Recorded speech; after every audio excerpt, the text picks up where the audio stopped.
আসসালামু আলাইকুম ভিউয়ার্স, আশা করি সকলেই ভালো আছেন। তো ভিভো Y22s এই স্মার্টফোনটি কিন্তু কিছুদিন আগেই বাংলাদেশে অফিসিয়ালভাবে লঞ্চ করা হয়েছে এবং এই ফোনটির 6GB 128GB ভেরিয়েন্টের অফিসিয়াল প্রাইস রাখা হয়েছে 22,000 টাকা। তো এই বাজেটে কিন্তু আপনারা অনেকেই রয়েছেন যে এই স্মার্টফোনটি কেনার হয়তো প্ল্যানিং করছেন। তো আজকের এই ভিডিওটি দেখার পরে এই স্মার্টফোনটি সম্পর্কে কিন্তু খুঁটিনাটি সকল বিষয়টি আপনারা জানতে পারবেন।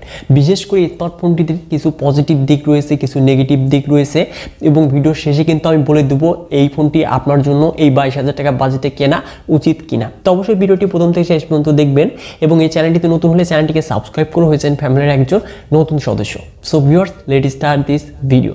তো প্রথমেই যদি আমরা স্মার্টফোনটির বক্সটিকে আনবক্সিং করি তো ফার্স্টে দেখতে পারবো স্মার্টফোনটি। তো ফোনটিকে সাইডে রাখলে তার নিচে দেখতে পারবো কিছু ইউজার ম্যানুয়াল, তার নিচে থাকছে ব্যাক কভার, তার নিচে দেখতে পারবো USB type C data cable, SIM ejector and 18 watt charging adapter. তো এই কিন্তু মূলত হতে চাচ্ছে বক্স কন্টেন্ট হিসেবে।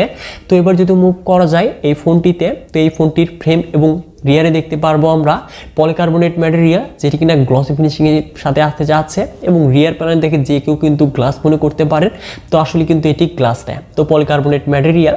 ভিভোর ডিজাইন এবং বিল্ড কোয়ালিটিতে তারা আগে থেকেই অনেকটাই ভালো ইমপ্রুভমেন্ট করেছে, তা আমরা সকলেই জানি। তো ডিজাইন এবং বিল্ড কোয়ালিটি এক কথায় জোস হতে যাচ্ছে। এবং এই ফোনটির ডান সাইডে দেখতে পারবো আমরা ভলিউম আপ এবং ডাউন বাটনের সাথে পাওয়ার বাটন, যেটি কিনা সাইড মাউন্টেড ফিঙ্গারপ্রিন্ট হিসেবে কাজ করবে এবং নিচে থাকছে 3.5mm audio jack, primary microphone, USB type C data cable এবং স্পিকার গ্রিল। এবং টপে দেখতে পারবো সিম ট্রে, যেখানে আমরা ট্রিপল কার্ড সল দেখতে পারবো। তো দুটি সিম সহ একটি মেমোরি কার্ড ইউজ করতে পারবো।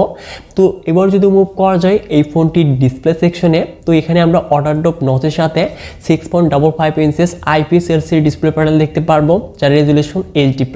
তো বর্তমান সময়ে ওয়াটারড্রপ নচ 22,000 টাকা বাজেটে আবার HD+ রেজুলেশন তো আসলে কখনো কিন্তু মানানসই না, কিন্তু এখানে কিন্তু 90Hz রিফ্রেশ রেট থাকছে। তো অবশ্যই এটি একটি ভালো বিষয়। তো ডিসপ্লে কোয়ালিটি যদি আরেকটু ইমপ্রুভ করতে পারতো তাহলে কিন্তু আমার কাছে বেটার মনে হতে পারতো। তারপরেও ডিসপ্লের কালার, কন্ট্রাস্ট, ব্রাইটনেস সকল কিছু কিন্তু ঠিকঠাকই থাকতে চাচ্ছে।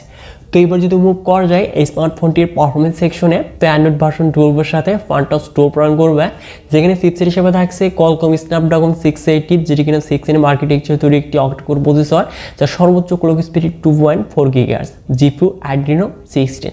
তো এই চিপসেটটি কিন্তু আমরা অনেকগুলো ফোনে ইউজ হতে দেখেছি এবং পারফরমেন্স সম্পর্কে আমাদের সকলেরই ধারণা রয়েছে। তো Redmi Note 11 দেখেছি আমরা এবং এই ফোনটি থেকে আমরা 3 লাখের কাছাকাছি কিন্তু আন্তঃ বেরিং পাস স্কোরটা দেখতে পারবো এবং এই ফোনে থাকছে গেমিং মোড। তো এর জন্য গেম প্লে করার সময় কিন্তু এক্সট্রা আমরা ভালো পারফরমেন্স পেয়ে যাব। তো গেমিং মোডে কিন্তু আমরা অনেকগুলো ফিচার্স দেখতে পারবো, যে ফিচার্সগুলো ইউজ করে আমরা ভালো একটি গেমিং এক্সপিরিয়েন্স পেয়ে যাব এই স্মার্টফোনটি থেকে।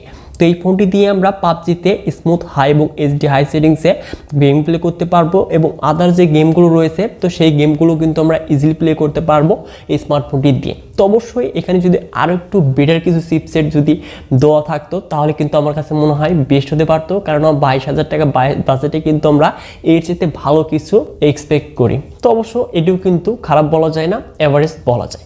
তো এবার যদি মুভ করা যায় এই স্মার্টফোনটির ক্যামেরা সেকশনে, তো রিয়ারে দেখতে পারবো আমরা ডুয়াল ক্যামেরা সেটআপ, যার মেন ক্যামেরাটি 50 মেগাপিক্সেল, যার অ্যাপারচার হলো 1.8, সাথে থাকছে 2 মেগাপিক্সেল ম্যাক্রো লেন্স। তো স্মার্টফোনটির মেন ক্যামেরা দিয়ে আমরা 1080p 30fps সর্বোচ্চ ভিডিও রেকর্ড করতে পারবো এবং এই ফোনটির ফ্রন্টে থাকছে 8 মেগাপিক্সেল সেলফি ক্যামেরা, যেটি দিয়েও আমরা 1080p 30fps সর্বোচ্চ ভিডিও রেকর্ড করতে পারবো। এবং এই ফোনটির রিয়ারে যে মেন ক্যামেরার পিকচারগুলো আপনারা দেখতেই পাচ্ছেন, তো পিকচারগুলো আমার কাছে মনে হচ্ছে আরেকটু কিন্তু বেটার করতে পারতো। তো একদম খারাপ বলা যায় না, তো অবশ্যই আরেকটু মনে হয় ইমপ্রুভ করলে আমার কাছে বেটার হতে পারতো। তো পিকচার কোয়ালিটি আপনার কাছে কেমন লেগেছে অবশ্যই কমেন্ট বক্সে কমেন্ট করে জানিয়ে দিবেন। তো এবার যদি মুভ করা যায় এই স্মার্টফোনটির কমন ফিচার্সে, তো সকল ধরনের কানেক্টিভিটির সাথে আমরা সকল সেন্সরই কিন্তু দেখতে পারবো এই স্মার্টফোনটিতে এবং সিকিউরিটি হিসেবে দেখতে পারবো আমরা সাইড মাউন্টেড ফিঙ্গারপ্রিন্ট স্ক্যানার, যেটি কিনা যথেষ্ট ফাস্ট স্পিডে লক এবং আনলক হতে যাচ্ছে। সাথে থাকছে 5000 mAh ব্যাটারি, যেটি কিনা 8 ওয়াট ফাস্ট চার্জিং সাপোর্টেড এবং এই ফোনটি আমরা মোট দুটি কালার ভেরিয়েন্টে দেখতে পারবো, ব্লু এবং সায়ান কালার। তো এই দুটি কালার মাঝে আপনার কাছে কোন কালারটি ফেভারিট মনে হয়েছে তা জানিয়ে দিতে পারেন।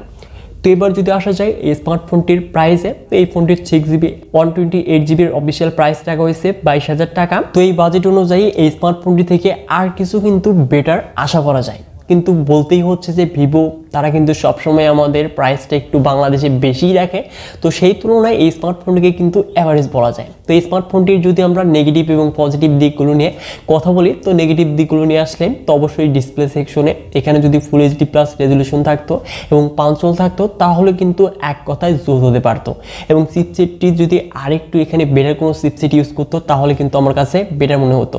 আর ক্যামেরাতে অবশ্যই তাদের কিন্তু ইমপ্রুভমেন্ট করতে হবে। তো এবার যদি আসা যায় স্মার্টফোনটির পজিটিভ সাইডে, তো অবশ্যই ভালো ডিজাইন এবং বিল্ড কোয়ালিটির সাথে এখানে গেমিং পারফরমেন্স এই বাজেটে ঠিকঠাকই বলা চলে, এবং ক্যামেরা পারফরমেন্সও অ্যাভারেজ বলা চলে। তো এছাড়া কিন্তু এই স্মার্টফোনটি দিয়ে আমরা একদিনের সাথে ব্যাটারি ব্যাকআপ পেয়ে যাব। তো ওভারঅল 22,000 টাকা বাজেটে এই স্মার্টফোনটি বর্তমান সময় অনুযায়ী তো এখানে অ্যাভারেজ বলা চলে। তো এই ফোনটির সাথে আমরা বর্তমান সময় অনুযায়ী বাংলাদেশে অ্যাভেলেবল রয়েছে এমন কিছু ফোনের কম্পারিজন ভিডিও খুব শীঘ্রই আনতে যাচ্ছি।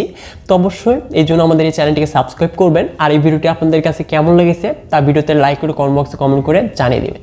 সো ভিউয়ার, দেখা হচ্ছে শীঘ্রই নতুন কোনো ভিডিও নিয়ে।